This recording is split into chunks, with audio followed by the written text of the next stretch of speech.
Alhamdulillahirabbil alamin. Wa bihi nasta'in wassalatu wassalamu ala sayyidina Muhammadin wa ala alihi wa sahbihi ajmain amma ba'du. Asyhadu an la ilaha illallah wahdahu la syarika lah wa asyhadu anna Muhammadan abduhu wa rasuluhu. Allahumma salli ala sayyidina Muhammadin wa ala alihi wa sahbihi ajmain amma ba'du. Allahumma hdina wahdi bina waj'alna sababan liman ihtada.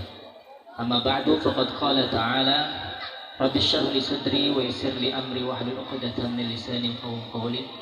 Rabbi zidni 'ilman warzuqni fahman. Wa qul jaa'a al-haqq wa zahaqal batil innal batila kana zahuqa. Assalamualaikum warahmatullahi wabarakatuh.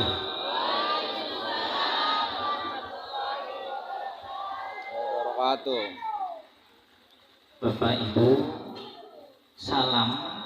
Ayo coba perhatikan. Setelah ceramah nanti ada kuis. 3 kuis, 3 pertanyaan. Siapa yang bisa jawab nanti dikasih hadiah. Ya. Materinya nanti dari isi ceramah, makanya kudu fokus. Ya. Ya. Bapak Ibu, salam itu ada 3. Ya. Salam ada berapa? Pertama, salam yang tidak harus dijawab. Kedua, salam yang wajib dijawab. Ketiga, salam yang kita tidak mau dengar jawabannya. Pertama, salam yang tidak dijawab adalah salamnya imam setelah sholat. Kata imam di depan, Assalamualaikum warahmatullahi. Nah, makmum gak boleh jawab Waalaikumsalam, imam. Nggak boleh, batal sholat. Ya, jadi jangan dijawab ya, yang makmum. Ini caranya. Kata imam, Assalamualaikum. Kum baru di sini. Warahmatullahi. Ini cara salam. Assalamualaikum warahmatullahi. Assalamualaikum warahmatullahi.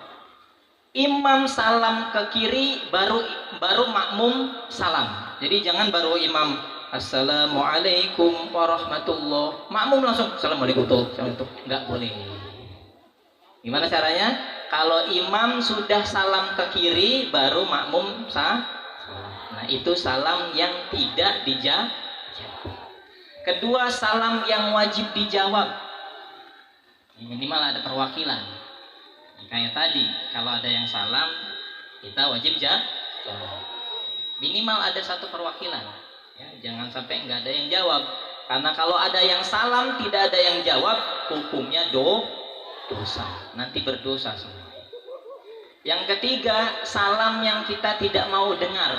Salam apa? Salam sama ahli kubur. Nah, makanya kalau mau ke kubur, salam dulu. Assalamualaikum ya ahlal kubur, minal muslimin wal mu'minin. Nas'alullah lana walakumul afiyah, wa inna insyaallah bikum lahikun. Terus dijawab sama ahli kubur. Waalaikumsalam. Kabur nanti. Ya, makanya kita nggak mau dengar kan, tapi sunnah. Ya, Assalamualaikum ya ahlal kubur. Kirim Al-Fatihah. Itu 1, ingat-ingatin nanti tanya ya. Yang terhormat semuanya para sesepuh ya, Bapak RT ya, panitia, Bapak Ibu semuanya masih semangat ya? Semangat semua ya? Coba kita sholawat dulu ya. Hafal sholawat nariyah semuanya? Hafal ya? Kita baca sholawat nariyah ya, bareng-bareng. Siapa yang baca nanti dosanya diampuni ya, nanti urusannya dimudahkan, hutangnya dilunasin, dimudahin maksudnya ya. Kita bareng-bareng sholat nariyah ya. 1, 2, 3. Allahumma kamilatan, bareng. Taman ala sayyidina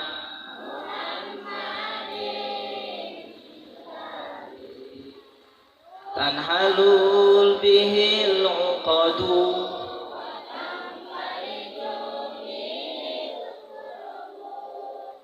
وتقضى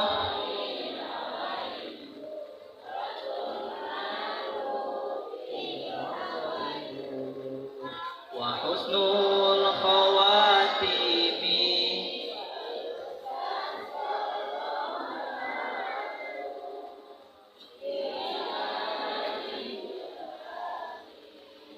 وعلى آله وصحبه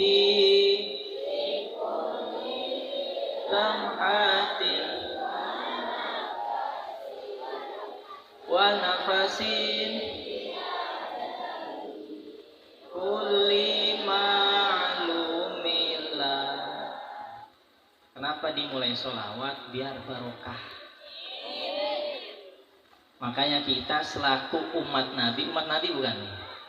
Umat Nabi Muhammad, kita kudu ada amalan sholawat. Sholawat, kalau sholat niatnya riya, pengen dilihat orang, nggak dapat pahala. Ngaji niatnya riya, pengen dinilai orang, bagus ini, itu nggak dapat pahala. Sodako, puasa, zakat, haji nggak dapat pahala. Tapi khusus untuk sholawat, riya saja dapat pahala. Makanya nih, semua bapak ibu jangan malu bawa tasbih, mau perempuan nggak apa-apa. Bawa tasbih sholawat, minimal sholawatnya sallallahu ala sayyidina Muhammad, sallallahu ala sayyidina Muhammad. Sehari minimal 1000 gampang. Sambil ngegoreng sallallahu ala sayyidina Muhammad, sallallahu ala sayyidina Muhammad. Ya. Biar apa? Nanti di akhirat diakui sama Nabi. Nah, karena kita ngebahas apa nih? Isra Mi'raj. Apa Isra Mi'raj? Ya, kita udah bertahun-tahun sering merayakan Isra Mi'raj. Atau Isra Mi'raj, ya. Tapi mudah-mudahan tahu intinya. Apa intinya tentang Isra Mi'raj? Salat. Nah, kira-kira ada asarnya enggak? Ada bekasnya enggak nih buat kita? Ya, apa hikmahnya? Nah, kita mulai kaji deh. Pertama, ini alhamdulillah, ya, kita bisa melaksanakan pengajian. Ya, ini pada hakikatnya pengajian semuanya, Bapak Ibu. Ya. Bukan hanya pengajian, tapi di dalamnya juga ada silaturahmi nih, dari kampung sebelah, masya Allah datang sini, dari jauh-jauh datang sini. Silaturahmi. Apa kata Rasulullah? Siapa yang bersilaturahmi, maka apa katanya? Man ahabba ayyub satalahu fi atharihi wa yunsa'alahu fi rizkihi falyasil rahimahu. Barang siapa yang ingin dipanjangkan umurnya, panjang umur di sini maksudnya barokah umurnya, dan diluaskan rizkinya, maka sambung silatur. Nah, ini silaturahmi, insya Allah semua usia yang panjang, barokah semua, rizkinya diluaskan semua, insya Allah.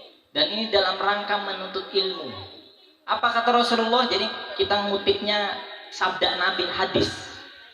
Ya, kalau Nabi sudah ngomong itu wahyu dari Allah, bukan ngarang. Apa katanya? Man kharaja fi talabil ilmi fa huwa fi sabilillahi hatta yarji'a.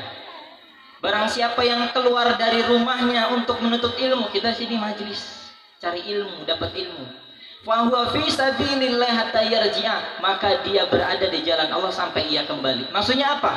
Siapa yang di sini tercatat orang yang di jalan Allah, yang mana kalau dalam takdirnya kita wafat. Misalkan kita kan nggak tahu Bapak Ibu, ya, ada orang habis ngobrol, pulang ke rumah, innalillahi, ya. Jadi mati itu bukan hanya syaratnya tua, bukan. Ada yang di kandungan mati, ya, meninggal. Ada yang baru lahir meninggal, ada yang umur 1, 2, 3 meninggal. Jadi bukan syaratnya tua. Saya nggak usah sholat dulu, nanti nunggu tua. Mati itu syaratnya bukan tuh. Ya. Jadi masya Allah, kalau kita wafat di sini tercatat orang mati syahid. Nah, insya Allah ini kita ahli syahid semuanya. Jadi makanya kita masya Allah bisa bergerak datang ke majelis ilmu ini karena rahmatnya Allah Subhanahu Wa Taala.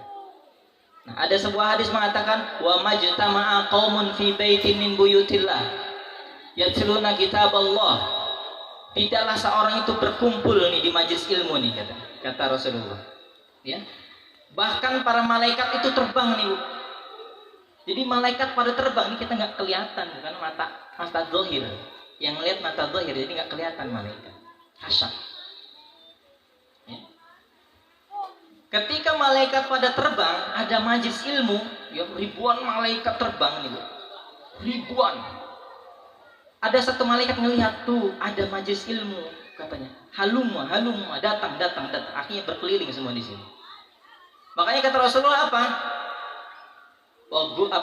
Nazalat alaihimus sakinah. Nanti kita diberikan ketenangan hatinya. Wa ghasyiyatuhumur rahmah, diberikan rahmat Allah Subhanahu wa taala. Wa haffathumul malaikah, ini malaikat Bapak Ibu. Ini kita ngelihat di atap ini yang naungin atap ya Bu ya. Atap yang naungin. Kita duduknya di tikar, di kursi. Ini pandangan mata zahir Bapak Ibu. Pandangan mata zahir. Tapi dalam kacamata iman, ini kita semua duduknya di sayap-sayap malaikat semuanya. Di luar biasa nggak?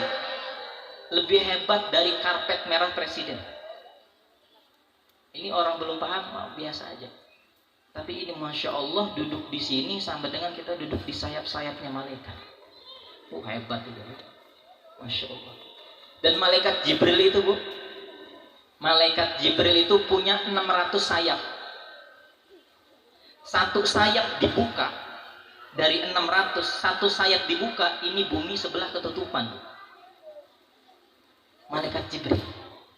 Kalau dibuka 600-nya, ini alam semesta ketutupan. Tapi segede gitu malaikat Jibril, masih ada malaikat yang lebih gede lagi, lebih besar lagi. Malaikat apa? Israfil. Apa tugasnya? Mentiup sangkala. Jadi malaikat Jibril lagi duduk sama Nabi Muhammad begini Bu. Tiba-tiba datang dua malaikat. Salah satunya siapa? Malaikat Israfil. Tapi beliau berbentuk manusia. Kalau masuk ke bumi nggak muat. Jadi berubah wujud jadi manusia. Malaikat Jibril tahu ini malaikat Israfil. Malaikat Jibril langsung gemeter Bu. Menggigil. Setelah ngobrol sama Nabi Muhammad, pergi lagi malaikat Israfil. Ditanya Nabi Muhammad, Jibril tadi siapa? Dua malaikat apa itu tadi? Itu dua orang yang menyerupai dua orang. Apa malaikat Jibril bilang? Sebenarnya yang buat saya sampai gemeter itu malaikat Israfil. Kenapa? Karena tidaklah malaikat Israfil turun ke bumi kecuali kiamat sudah dekat. Wah, berarti bentar lagi nih. Gimana? Sudah punya bekal belum? Nah, insya Allah kita bekal lah di sini. Insya Allah. Di malaikat Jibril, malaikat Israfil kalau udah niup sangkala, kelar kita Bu. Semua alam semesta ini hancur semua. Nggak ada kehidupan lagi. Nanti dibangkitkan lagi di akhirat. Insya Allah. Jadi malaikat Israfil punya sayap 1200. Kalau Jibril berapa tadi? 600. Malaikat Israfil punya sayap 1200. Satu sayapnya dikepakkan, jadi satu sayapnya dari 1200 itu sama dengan 600 sayapnya malaikat Jibril. Gede apa gede? Gede banget itu. Gede banget. Gimana ngelihatnya? Nggak bisa ya. Nah, bahkan di atas malaikat Israfil ada lagi malaikat yang lebih gede lagi. Punya sayap 2400. Berarti 3 kali lipatnya malaikat Jibril, 2 kali lipatnya malaikat Israfil. Punya sayap 2400. Satu sayapnya dikepakkan setara dengan 1200 sayapnya malaikat Israfil. Gede nggak Bu? Gede. Malaikat apa namanya? Malaikat Hamalatul Arsh, pemanggul Arsh. Malaikat ada, jadi tugas malaikat itu yang manggul Arsh. Tugasnya manggul aja. Nah, makanya nanti kita ceritakan step-stepnya nanti di Isra Mi'raj. Kita tadi dibaca juga sama Qori yang suaranya merdu dalam surat Al-Isra ayat 1. A'udzubillahi minasyaitonir rajim. Subhanalladzi asra bi'abdihi. Maha suci Allah. Nih, kita kaji tafsirnya sedikit. Ngaji tafsir. Subhanalladzi asra bi 'abdihi lailam minal masjidil harami ilal masjidil haram. Ya. Maha suci Allah. Jadi di sini menggunakan kalimat maha suci Allah. Kalau maha suci berarti apa? Nggak boleh dikotor. Termasuk mengotori nama Allah adalah kita berbuat musyrik. Naudzubillah, ya. Naudzubillah, kita dijauhkan dari perbuatan musyrik. Di antara perbuatan musyrik adalah apa? Minta kepada selain Allah. Contoh, minta sesuatu sama jin ifrit. Boleh nggak? Minta sesuatu sama kuntil anak, sama kuntil ibu. Ada nggak kuntil ibu? Kuntil bapak ada? Nggak boleh. Ada pohon gede, wah pohon besar, saya minta sesuatu, belikan keamanan. Boleh apa enggak, Bu? Allah, mintanya sama Allah. Jangan takut Allah. Nih diajarin. Biasa orang tua kita dulu bilang, kalau lewat jalan ini, kudu misalkan kalau naik motor kudu klakson, tin tin tin. Nah misalkan lewat jalan mana yang katanya angker. Atau mungkin suruh ngelempar koin, ya receh. Atau suruh ngelempar apa lagi? Rokok. Mulai sekarang nggak usah dilakuin. Dari awal nyalain starter, Bismillahirrahmanirrahim. Bismillahi tawakkaltu 'ala Allah, la haula wala quwata illa bil. Hafal semua? Ya bareng-bareng. Bismillahi, ayo, tawakkaltu 'ala Allahi, la haula wala quwata illa billahil aliyil. Udah, Allah. Langsung minta sama Allah. Andaikan di situ di jalan ada jin yang berkuasa, ada Allah, nama Allah gampang. Ya. Jadi mulai sekarang kuatkan akidah. Ya, kuatkan iman. Jadi jangan ada perasaan yang enggak lagi jalan sendirian. Wah, katanya di sini jalannya angker, kudu permisi dulu. Permisi, minta izin. Nah, enggak boleh. Ya. Enggak usah. Karena yang punya Allah. Subhanalladzi asra bi 'abdihi. Allah yang Maha Suci menjalankan hambanya. Siapa hambanya di sini?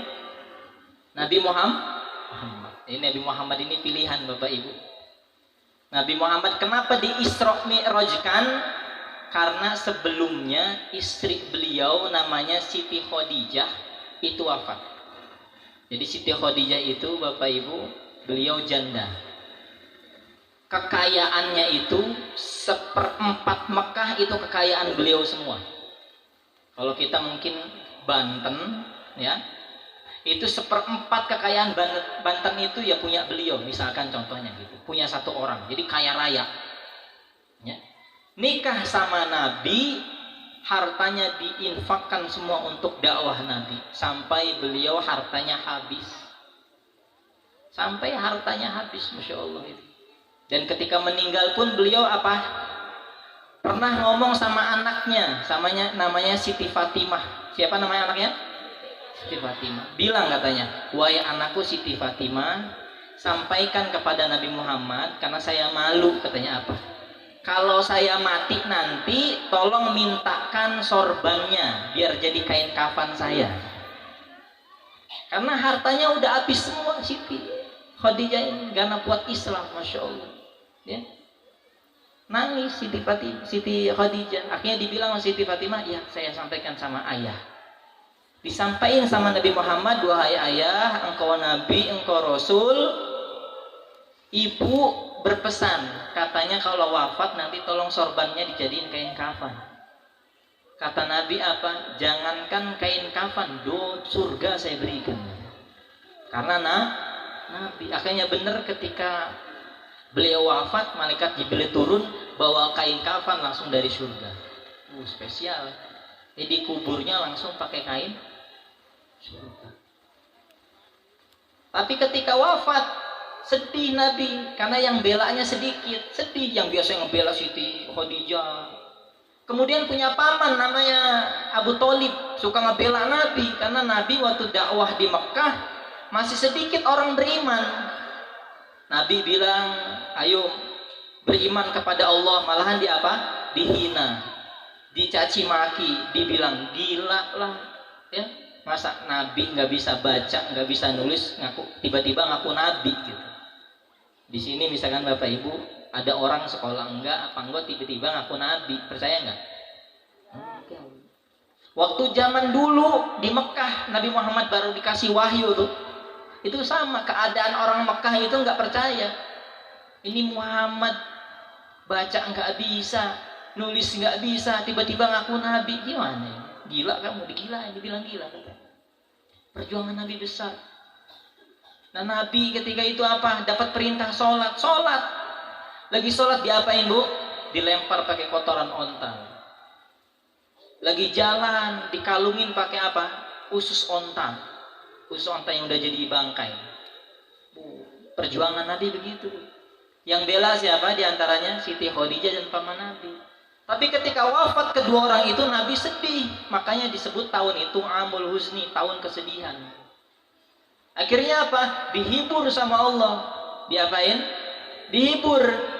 Diajak Isra dan Mi'raj. Jadi Isra Mi'raj itu diantaranya adalah hiburan untuk Nabi. Nah Nabi ketika mau di Isra Mi'raj kan ketemu dulu sama malaikat Jibril, diapain? Dibelah dadanya. Jadi Nabi Muhammad dibelah dadanya sama malaikat Jibril. Diambil hatinya, dicuci sama air Zam-Zam. Nih, ada yang pernah minum air Zam-Zam? Pernah ya? Minum langsung di sana, di Mekah. Ya, semoga nanti ini diberi kesempatan untuk ke Mekah ke Madinah semuanya. Amin. Niat. Ya, nabung aja, walaupun nabung 1000, nabung aja dulu. Gak apa-apa. Mungkin nanti nabung 1000, tiba-tiba ada rezeki lebih, rizkun layak kasih, rezeki yang nggak diduga-duga. Nah, dapat aja. Alhamdulillah, saya pribadi sudah haji 2 kali. Alhamdulillah. Nggak pakai duit pribadi, enggak. Tapi ada yang ngasih. Alhamdulillah. Umroh udah nggak kehitung kalau umroh. Anda tinggal di Mekah sempat. Ya, tinggal di Mekah 2 tahun setengah. Alhamdulillah. Jadi rizki itu nggak diduga Bu. Yang penting kita usaha dulu, minta sama Allah, nanti Allah yang kasih. Yakin, kudu yakin. Nih, kalau nggak yakin susah. Di rizki itu bukan perkara kita yang ngatur, enggak. Ya, orang yang meninggal, orang yang wafat, rizkinya habis tuh. Ya, definisinya ya. Orang yang sudah wafat atau sudah meninggal berarti rizkinya habis. Kalau masih hidup berarti rizkinya masih jangan takut. Ini ada kisah sedikit masalah rizki ini biar semangat. Ada sahabat namanya Abdurrahman bin Auf. Siapa? Abdurrahman bin Auf. Abdurrahman bin Auf ini hijrah sama Nabi ke Madinah. Dari Mekah ke Madinah hijrah. Pergi dari Mekah ke Madinah. Kenapa? Karena di Mekah itu dianiaya terus sama orang-orang kafir. Pindah ke Madinah. Ke Madinah nggak bawa harta apa-apa. Padahal beliau di Mekahnya orang kaya, pengusaha sukses. Ya. Pergi ke Madinah cuma bawa baju doang, baju. Nah, ketika datang ke Madinah, banyak saudaranya yang orang Islam bilang apa? Wahai Abdurrahman bin Auf, ini saya berikan harta. Ya, silakan kamu berusaha, buat usaha. Kata Abdurrahman bin Auf apa coba? Saya nggak bawa harta, tunjukkan saya pasar. Apa? Tunjukkan saya pasar. Ngapain? Mau jualan. Ada yang jualan di pasar ini. Ada yang jualan. Nanti insya Allah barokah yang jualan. Ya, laku semuanya jualan ini. Jadi Abdurrahman bin Auf jualan di pasar sampai beliau kaya raya. Kaya raya lagi. Nah, ketika kaya raya Nabi pernah bilang, orang kaya dan orang miskin nanti masuk surganya bedanya 500 tahun. Jadi orang miskin dulu, jadi berbahagia loh orang-orang miskin. Ini surganya lebih dulu, ya kita jangan minder jadi orang miskin. Ya. Jadi orang miskin masuk surganya 500 tahun lebih dulu daripada orang kaya. Karena orang kaya dihisap hartanya, ini dihisap semua. Insyaallah. Akhirnya Abdurrahman bin Auf sedih. Masa saya masuk surganya lambat? Saya nggak mau. Akhirnya apa?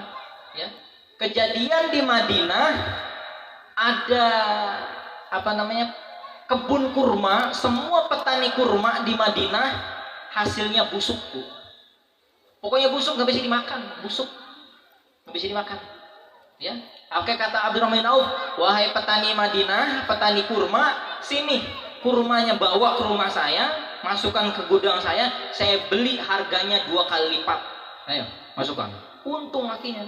Ini apa namanya, petani Madinah. Yang merasa apa? Yang seharusnya rugi justru untung 2 kali lipat.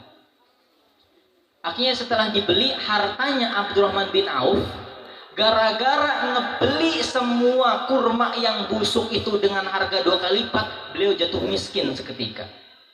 Hartanya habis. Insya Allah. Tapi apa?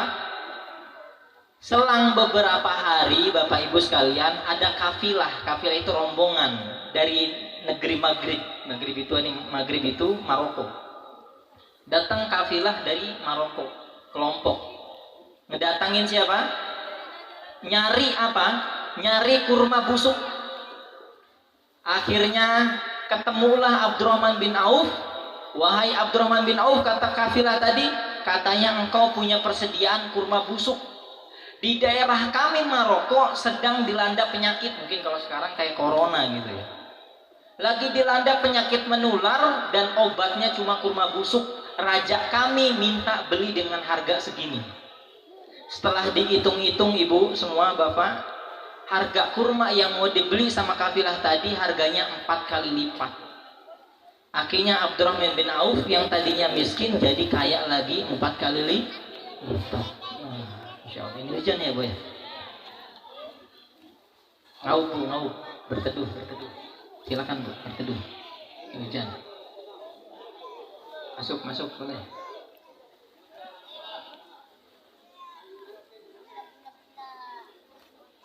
Ya, sambil dilanjut, Bu ya. Ada cerita lagi, satu lagi tentang rizki. Kita ini paham fikihnya, Bapak Ibu, menganut pemahamannya madhab Imam Syafi'i. Ini aku udah paham nih. Kalau ditanya, kita ibadahnya ikutin siapa madhabnya? Madhabnya Imam Syafi'i. Imam Syafi'i itu, Bu, cerdasnya luar biasa. Hafal Quran usia 7 tahun, yang hafal ribuan hadis usia 9 tahun. Dia orang pilihan. Imam Syafi'i itu orang pilihan. Akhirnya apa? Imam Syafi'i waktu masih usia belasan tahun ngaji sama Imam Malik. Gurunya namanya Imam Malik. Beliau pernah berdebat, berbeda pendapat. Apa katanya? Kata Imam Malik, wahai Syafi'i, rizki itu diraih tanpa usaha juga dapat. Kata siapa? Imam Malik. Tapi kata Imam Syafi'i apa? Oh enggak, guru. Pokoknya rizki itu saya kudu usaha. Kalau enggak usaha, saya enggak bisa ini. Dapat duit enggak bisa, dapat rizki. Nah ini tingkatan keimanan, Bapak Ibu semua. Karena ini Imam Syafi'i masih kecil, jadi pikirannya masih seperti itu. Masih tingkatan sebab. Sedangkan Imam Malik namanya tingkatan tajrid. Nah akhirnya apa? Ketika Imam Syafi'i pergi dari rumahnya itu, pulang, pamitan karena sudah selesai pelajarannya, ya. Ketika Imam Syafi'i pulang, ternyata apa? Ada petani kurma lagi panen kurma. Nah petani kurma itu apa? Ya, lagi panen kurma, datanglah Imam Syafi'i ke situ, ya, ngebantuin. Setelah ngebantuin panen, ternyata dikasih upah kurma 1 keranjang. Senang Imam Syafi'i, akhirnya ngomong, oh bener nih, andaikan saya tidak membantu petani kurma ini manen, saya nggak dapat ini kurma.